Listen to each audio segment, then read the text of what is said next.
The following broadcast is brought to you by Public House Media.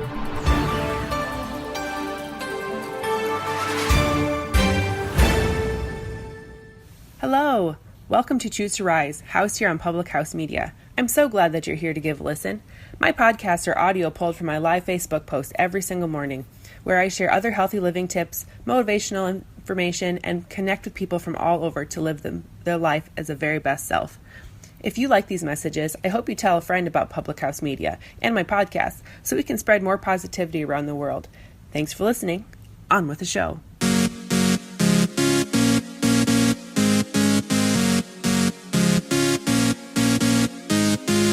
Good morning. I hope you're doing well today. Happy Monday. For those of you who are here on my live Facebook video, welcome to those of you that are listening on the podcast. I appreciate all of you, and if you could possibly leave me some feedback here at the end, or just share this with somebody else, that would be amazing way to start your day and share the love of positivity amongst other people. I want to talk to you today about creating some curiosity, getting curious about emotions. Several of you know, if you've been following my journey on my Facebook page or just in life, if you know me well, you know that I've been dealing with some things with my dad lately. And my dad and I, it's very safe to say and very public that my dad and I don't necessarily have the best relationship in the world. I've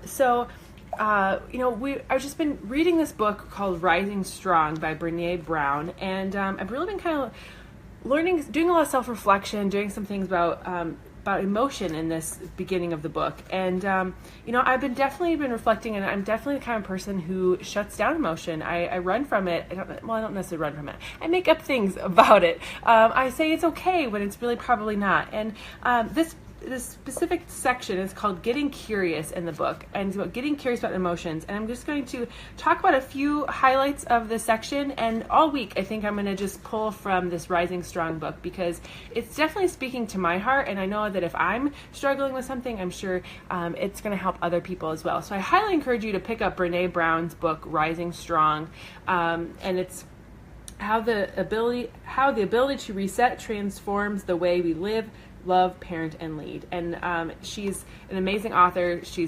It's so good. And so this is definitely something I highly encourage all of you pick up. I think it's going to be the book that I send to my coaches these days. So definitely pick this one up. But today we're going to talk about getting curious about emotions. And, choosing to be curious is choosing to be vulnerable because it requires us to surrender to the uncertainty. And so that kind of really hit me because, yes, I talk about being vulnerable and sharing and getting things out there and just releasing from the negativity and being positive and those kinds of things.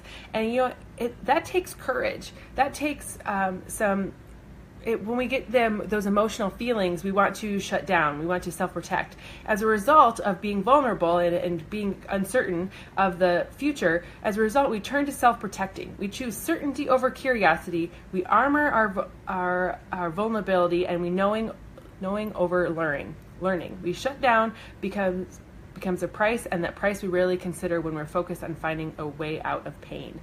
And there's a lot of times where that I personally have just shut something out. I've distanced myself from the situation. I'm protecting my energy. I'm all these things. And you know what? What's really probably happening is I'm just taking myself away from the uncertainty. If I shut myself off from that, I'm not going to feel the pain.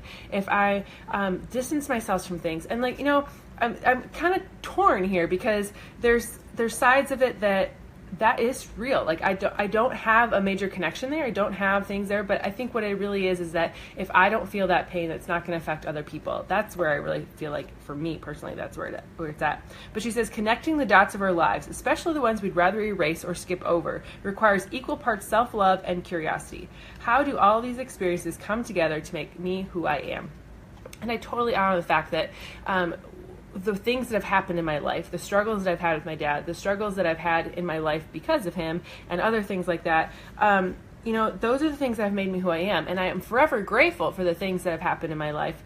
Not because I liked the things that happened, but because there have been lots of good things. But everything that that's happened in your life has shaped you into who you are and who you are now. So the struggles created grit. The struggles created character. The struggles created the strength inside of me that keeps moving forward. And the same to you.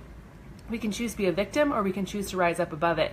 And when she's talking about rising strong, she's talking about being curious enough to face the vulnerability and to face the courage and keep moving. And she says it's brave. You need to be brave to do this, because getting curious about emotion is not always an easy choice. You have to take a deep breath, think up through the questions like, what's at stake if I open myself to this, investigate these feelings and realize I'm more hurt than I thought? Or what if she's really to blame and I was wrong? It's going to suck if it turns around that I have to be the one that makes amends, right? Yes, Mandy, you need to choose rise above. So, those are the hard things. And so then she has a quote in here. There's 7 things that happen when we're trying to offload some of those emotions. And there's a quote in here by Maya Angelou. It says, "You may not control all of the events that happen to you, but you decide not to be reduced by them." And that's so true. Like, you may not have decided that your father was going to be an alcoholic. You may not have decided to lose that job. You may not have decided to, go bankrupt. You may not have decided to struggle in your marriage. You may not have decided to have an eating disorder. You may not have decided to have your parents have cancer. You may not have decided, like, all these crappy things that could have, not all of those things have happened to me, but I'm just like rattling off crazy things, like a fire in your house, all these awful things. Like, you may not decide those bad things to have happened to you. However, to push those emotions aside and push those thoughts aside of like that, it's just, that's what it is. You have to deal with it.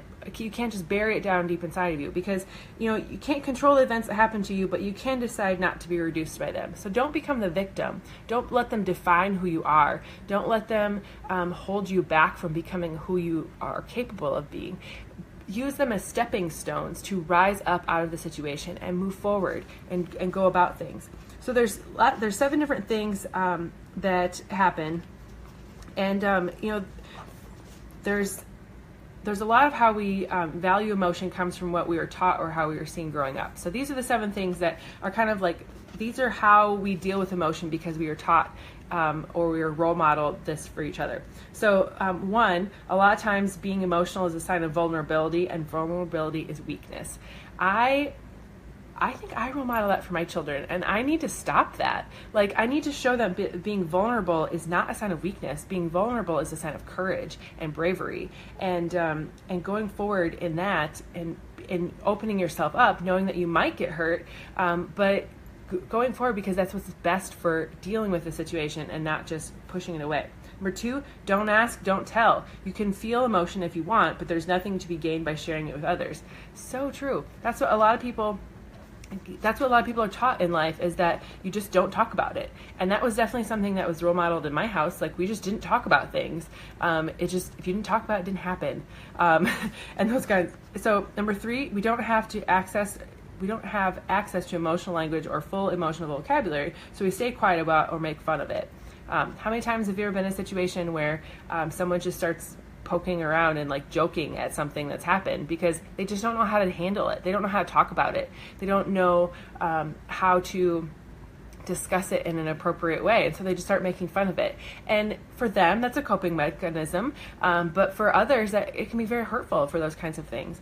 But they just don't know how, and we can't blame them for that. Number 4, discussing emotion is frivolous, self-indulgent, and a waste of time. It's not for people like us. That's one of those things that, this is sad that that's happening. 5, we're so numb to feeling that there's nothing to discuss. 6, uncertainty is too uncomfortable. I know I don't like dealing with it, so it's uncomfortable. Number 7, engaging and asking questions invites trouble. I'll learn something I don't want to or shouldn't know. And so as a child or as an adult or however, like if you are taught these things, how has that impacted your life?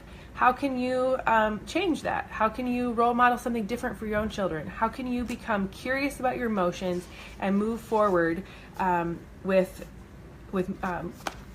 dealing with it and not bearing it down deep inside of you? And she talks about lots of different ways that we deal with emotion because of those 7 beliefs about emotion. One of them is called chandeliering. Another one is called we bounce it off. One of the ways that we go numb to hurt, we stockpile hurt, and this is the one that I feel like is the one that I do the most, is stockpiling it.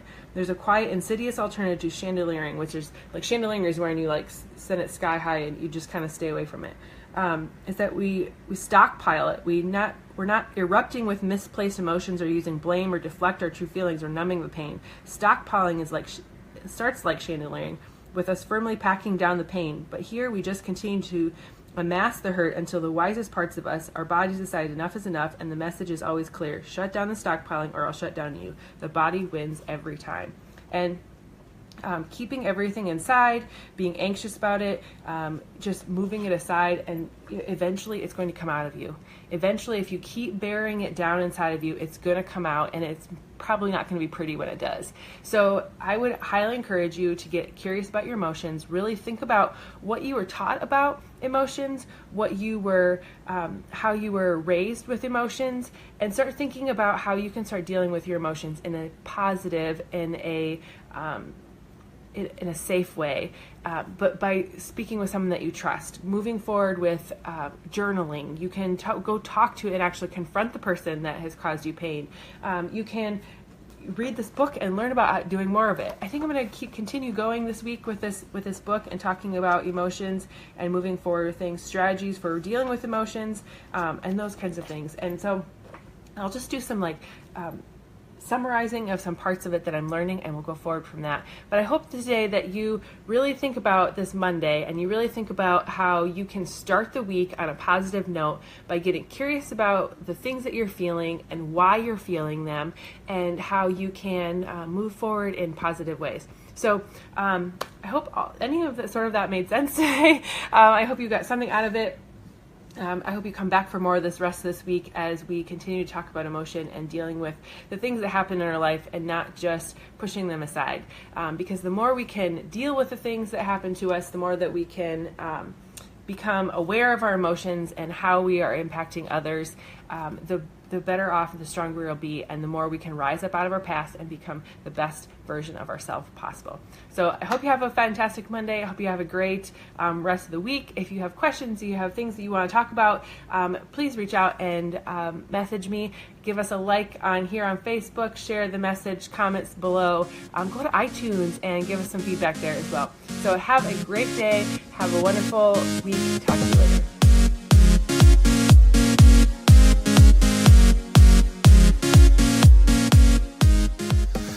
Hey, I'm glad you enjoyed the show. Please follow Public House Media on Twitter at the PH Media and on Facebook at Public House Media to stay up to date on this podcast as well as many other things happening on the network. You can leave me feedback on my show, and if you have any questions, comments, or new ideas or topics, I would love to hear them. You can also follow me on my social media account, Choose to Rise Up, at Facebook, and at KJP Meyer on Instagram. I hope you have a great day.